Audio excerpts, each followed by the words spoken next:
Alright, so I took this piece off right here, which goes and holds the front control pin the arm is in.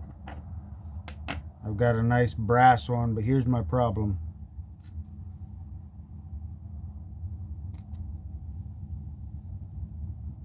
These screws don't sit in all the way. Let's see if we can see that. Zoom it.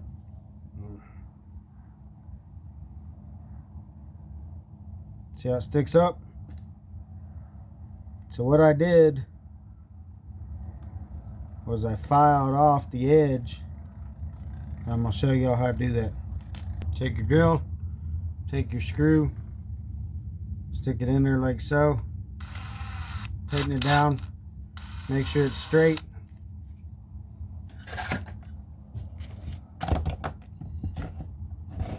We're going to take our file,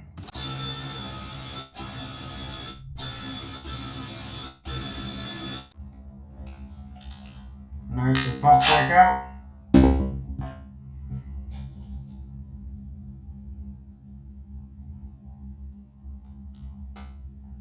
You got one,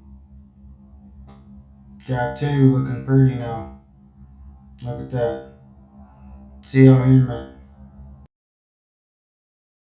So here's our DR10 / street stock.